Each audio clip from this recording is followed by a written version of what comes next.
Hello, everyone, and welcome to SBIFF Film Talk. I'm Mickey Duzdovich, Senior Programmer. And tonight's film, we're going to be discussing a wonderful short documentary that involves families, the American dream, immigration, and of course, wine. So the film is titled Esfuerzo, and joining us tonight is director Alana Maiello. Hello. Hey, how's it going, Mickey? It's going well. Thank you for joining us tonight. Yes, of course. I'm so happy to be here. I love the Santa Barbara film community. Wonderful. Wonderful. Well, thank you so much. I wanted to begin with how this project became about and how you got involved with this subject.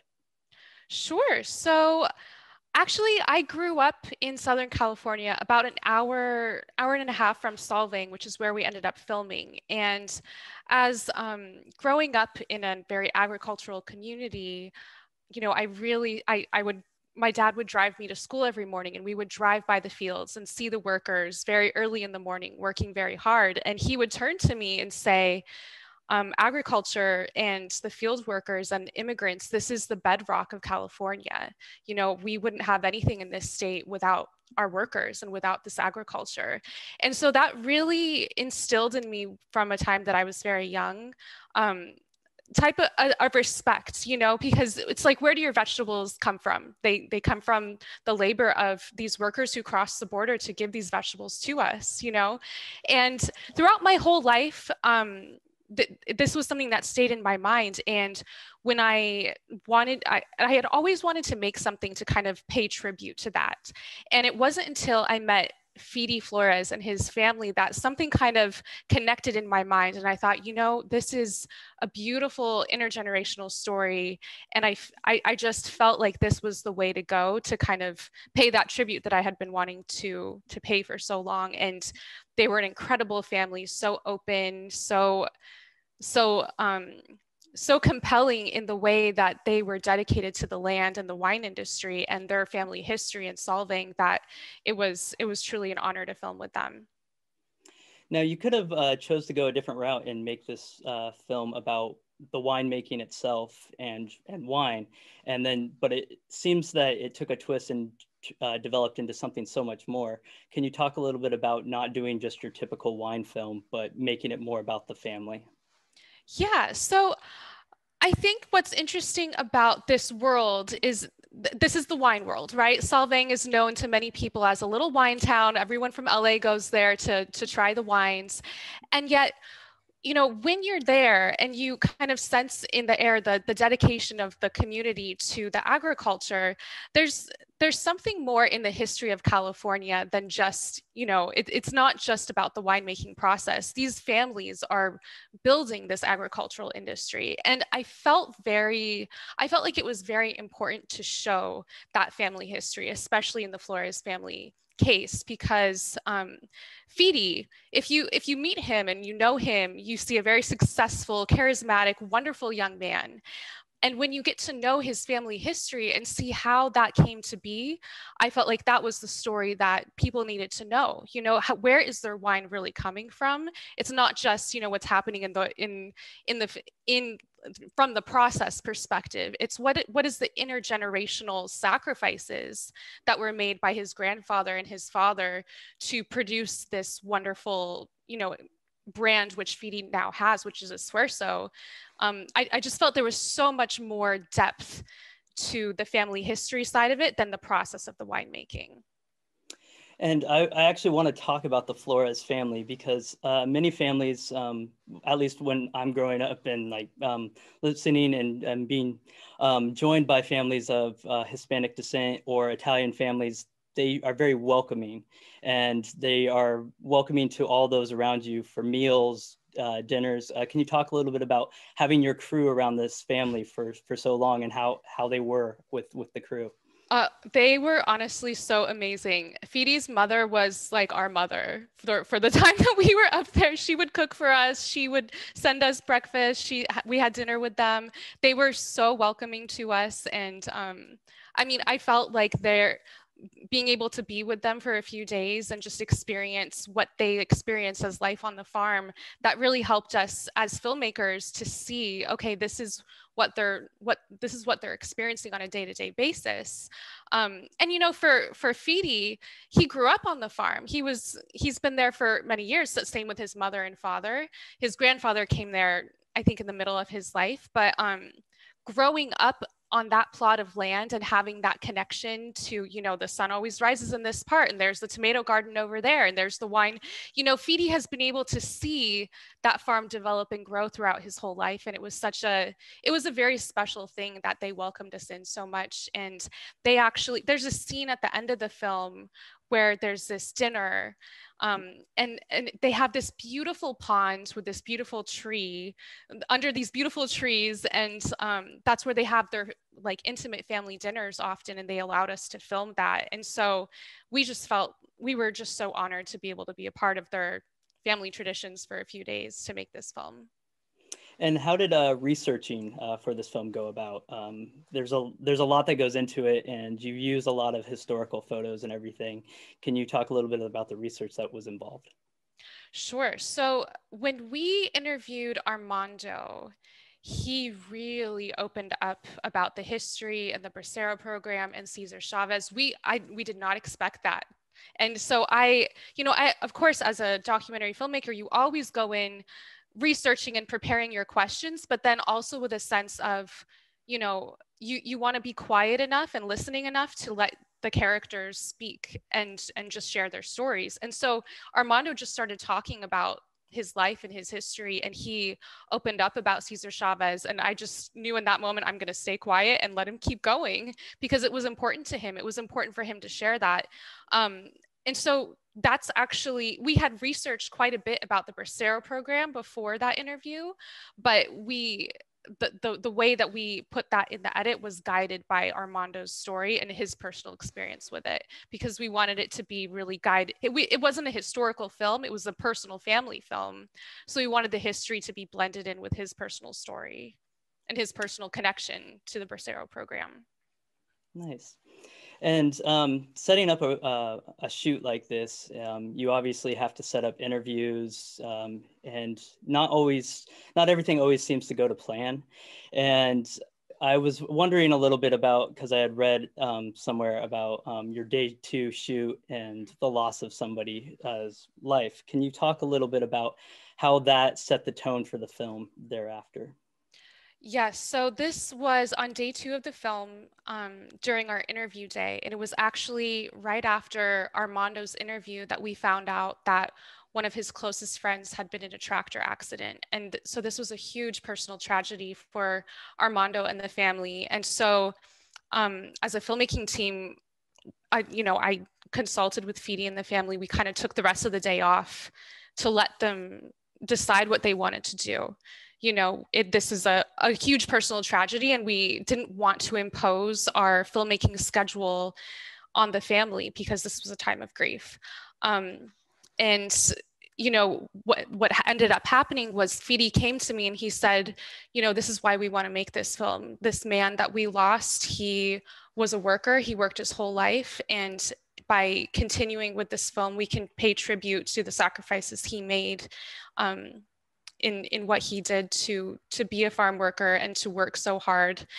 And it was honestly it was an emotional decision to make that we ended up making with the family, because it was a time of grief for them. But I think how it affected the tone, there's a line in the film, I think, that Fidi says, you know, a lot can go wrong in farming. And I think that's in the first 2 minutes of the film, after this very rosy beginning where you're seeing all these beautiful things on the farm. But kind of what's behind that is this event, is that, you know, there's a lot of grief and tragedy that can happen in farm working as well. And you don't always, you can't predict nature. You can't predict heavy equipment. You can't predict a lot in life, and you can't always control the climate. And I think that really integrated into the story and into the emotion that we as a filmmaking team really felt, because we were there when this happened. Yeah, it seems that it almost invokes, it was somewhat in their voice as you interview them. It's very melancholic of how they were responding, and you can feel that emotion come through the camera, yet we had no idea anything happened as a viewer, Yeah, but it could have been a completely different film without that happening. So you're I right. they're very, very strong to move on and push forward to make the film with you guys. That's wonderful. Exactly. An incredible amount of strength. And the other thing that I don't think we didn't include this plot point, but Fidi was in the middle of his harvest season when we filmed. He had been Wow. filming or he had been working for about 2 or 3 months. And during the harvest, he doesn't get that much sleep.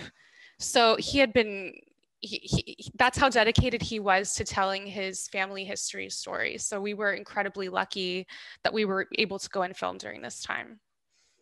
Now, at certain points of the film, you're talking to you're interviewing some of the workers, and I see that it's all translated for us. Did you have an interpreter involved with Yes. that? And can you discuss your choice of having an interpreter and not just having one of the family members interpret for them? Yes, that's a good question. So I was able to understand the answers in Spanish, but I wanted someone there to be able to ask them in the right, obviously I'm not fluent in Spanish, but I can understand it. And so I found someone who had been a close family friend of my family that I could really trust.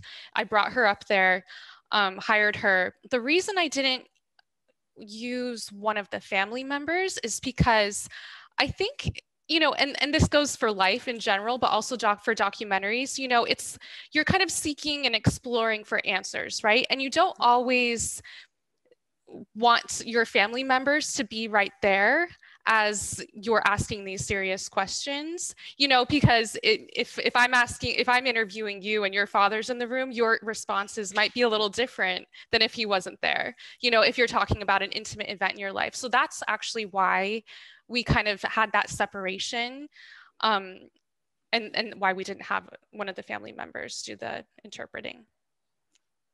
I see. Mm-hmm. And then there's a portion in the film when you are talking to these women that are working on the farm, and they are talking about it's told that they bring an extra set of clothes to change into for when they travel home because they're being harassed by immigration and stopped and everything. Um, can you elaborate a little bit more on that story? Because it was touched on, but can you elaborate a little bit more and discuss how important it is for them to basically try to get home safely without being harassed so much? Well, yeah, that was it. It was one. It was including the storylines about immigration and how ICE was kind of, coming to the farm workers during this time. This was filmed when immigration was a very hot topic in our country. This was filmed in the fall of 2018, I believe, 2017, 2018. It was a few years ago now. And I mean, you would pull on the news every single day. Immigration was such a hot topic, and they were talking about ICE raids all the time in California. And so these women were going to work and leaving at probably 3:30 in the morning, going to work, working their 10 to 12-hour shifts, and then changing before they drove home because they didn't want to get stopped by ICE on the way back. And so I felt like that story on its own was very powerful, and that's why I wanted to include it. I didn't really want to illustrate it as a filmmaker. I wanted to respect them enough and not go much farther into the details. But I felt like that experience on its own, it's very unique. I certainly don't experience that when I go to different jobs or works or interviews or anything like that. So I felt I was very struck by that story, and it's one of those reasons why did we make this film. Yeah. I wanted people to understand and see beyond what's on the headlines of the major media companies of our country. What does it mean when immigration is a hot topic? What does it mean when ICE is becoming more active? What is the actual reality for these workers? And that's why I wanted to include that story. Well, I think it was well to include, and it really adds to it because it really struck a chord when that portion comes up. Because I would never even think that that's what they have to go through every night just to go Yeah. home.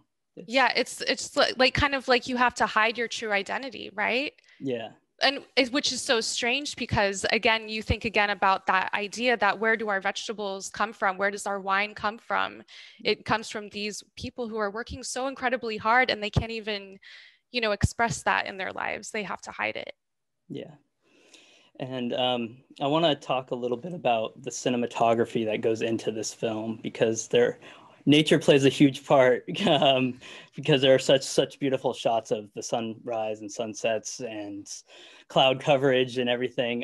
Can you talk a little bit about what went into grabbing that perfect shot to highlight this vineyard? Sure. So I was incredibly lucky to be able to work with Brendan Sweeney, who is our cinematographer, our DP on this film, and he was working with Shane Hurlbut in Los Angeles, who's a major cinematographer. And the reason Brendan was so perfect for this project is because he is a very poetic cinematographer, and I felt like that really worked with the tone that I was looking for in this story. And he was able to find these shots that there's a shot of the cow and I remember him coming to me and saying, I just had this most beautiful moment with this cow on the farm and I just had to film it. And I was like, this is what true documentary filmmaking is in that poetic sense, is like giving your teammates the freedom to go and find these shots, because we had two different teams at times. Like we had our A cam and our B cam. So during golden hour we would go, and in the morning at sunrise and at sunset we would go in different places on the farms and just try to find these perfect shots. And so that was one of those moments where I was just like so happy that he was able to find something on the farm that he connected with so well and then capture that. And so I think it was a mix of, I mean, Brendan just had the eye for it. He had the sensibility for it. He's a very I would describe his cinematography style as transcendent and very emotional and moving. And that's what I wanted, because I wanted the spirituality of how nature is integrated with this story to kind of come alive on screen without talking about it. I wanted people to experience those moments on the farm that Armando and Fidi get to experience every single day. Nice. And what also adds to that beautiful cinematography is the score of the film itself. I want to talk a little bit about that because it has this very unique Godfather feel to it. As especially during the dinner, the scene of eating at the end, you have this beautiful like cello playing and everything. Can you talk a little bit about the music? Sure. So again, I was so incredibly lucky with my composer. His name is Adam Weiss. He's from Brooklyn.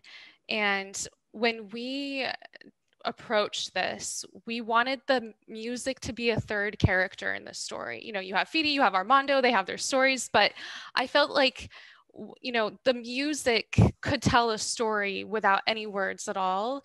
And I did a lot of research into the music of Gustavo Santaolalla. I'm not saying his last name correctly, but he's a very prolific composer in the industry, and he's done music for video games. He's done music for shows on Netflix, and so I studied his music with our composer, and I wrote out this one sheet, and I thought about the journey of what it takes to come from Mexico to California, and like the sadness that goes along with that and leaving your home, based on what Armando expressed to us in his interview, and the joy that comes from being able to build a family here.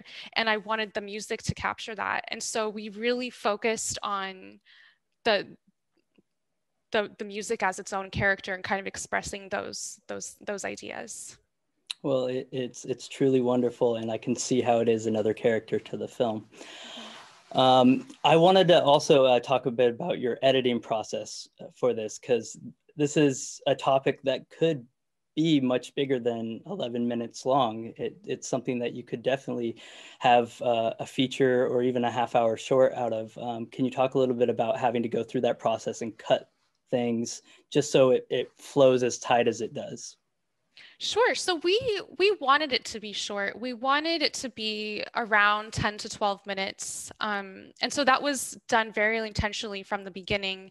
And I actually had two wonderful producers on the film who were writers, they're screenwriters. And so they were on every research project, they were there for all of the filming. And so we were very in tune from the beginning through post-production on all the different aspects of the story. And there was, of course, like every documentary film, there's so many things that you can't include because you want to keep it at a point so the audience will stay engaged. But what we did was we transcribed all of the interviews and we kind of laid them in a story, and then we just wove in the B-roll, and we kept cutting. I think that there's something to be said about communicating a story quickly and effectively when it calls for that. And I just felt like, if as a short film, I want to make sure that people can understand what this story is about and they can be taken on this journey. And so that's basically how we did that. Nice. Yeah. And there's two scenes in the film itself, and I might just be reading into this, and it may have just been something that you weren't even thinking of. But there's a shot of three wine glasses, during the time that they're talking about the hard work and what it is to be a winemaker and traveling and how many people it takes to actually make a great wine. And the shot of those three glasses the glasses are foggy because of fingerprints and everything. And so I read it as how many people have touched those glasses to bring this wine to the forefront. And then there's a shot at the end where it's all polished, perfect glasses, as in this is now you've seen what we had to go through. Here we are at the end to enjoy the fruits of our labor. Can you talk a little bit about those two scenes, if that was meant to be interpreted that way, or if that's just something I picked up on? Well, I think what's interesting is that so we filmed. I think what you touch on is the paradox of the wine industry, right? Because when you think of the wine industry, you think of, these sparkling tasting rooms, and everyone's, very happy and jolly and tasting all this wine. And it's just a wonderful Saturday evening. And you don't see the hard work. You don't see all the sacrifice that goes into it. So when we found that shot of the dusty wine glasses, we were just exploring on the farm and we found this old dusty tractor, and these wine glasses were just sitting there. They were just waiting for us to film them. And so it was kind of an accident that we found those. But I think that in touching on this paradox, what is so striking to me, even after I've made this film and thinking about the stories of these people in the wine industry, is like where are their voices? Where do we get to see them? And this film is just a slice of that. And when people go to wineries, and it's important to ask those questions of how is this wine made? Who was behind this? And I think it's important as consumers to think about too in our world of, where do our products come from? What are the stories behind these products? Nice. And I would like you to touch a little bit on the importance of the family's naming of the wine, Esfuerzo. Can you talk a little bit about the importance of that name to the family and for people to know why it's so important? Well, I think that, so Esfuerzo is the wine brand that Fidi created to honor his family. And so there's a deep meaning to it, because when he graduated from Chico State, he moved back to Solvang, and he wanted to pay tribute to the family that had given him such wonderful opportunities. And he could have gone to work in some other winery. He could have gone anywhere to work in agriculture, but he decided to go home, and he knew that it was going to be tough to start his own wine company, but he also knew that in watching his father and watching his grandfather, that you can do anything with hard work and effort. And what Fidi would always tell me, and still tells me, is that it's all because of the effort of the people who are picking the grapes. And so it always goes back to that simple idea. Yeah. And it sounds like you still keep in contact would you know how the family's doing right now with the circumstances of COVID going on? You know, I think it's been a tough year for all agriculture in California, but I know that Fidi is still out there working hard every single day. He's operating his business within the means of the coronavirus restrictions, and I know that he also adapted and created some vegetable type of, because on their farm, not only do they have grapes, but they have all kinds of tomatoes and peppers and all kinds of cucumbers. So he grew his business to include vegetable boxes to provide food to the community. So he's an entrepreneur. He's been adapting all year and working the best he can to support his community. Oh, that's wonderful to hear. And before we close this out, is there any projects that you're currently working on that you would like to discuss, or what we have to look forward to in the future from you? Sure. So I've been working on a feature documentary about sexual assault for the last 3 years. I'm actually in post-production. I can't talk too much about it because it's investigative, but I will say that it's definitely been a rewarding experience. And I encourage anyone who's interested in documentary films and has ideas to, if it can be a feature, it's a wonderful opportunity to create a feature documentary. And I wish I could talk more about it, but I can't. Well, we'll look for it when it's time to come out and Sure. festival circuit. Well, Elena, I thank you so much for joining us this evening, and I hope you have a wonderful holiday season and a happy New Year to you. Thank you so much, and thank you so much to everyone at the Santa Barbara film community. You know, it's such a wonderful community to be a part of, and being a part of that festival was one of the highlights of our festival run. So we were really happy to be invited back. Well, thank you so much for joining us. Thanks. Take care. Thanks, you too.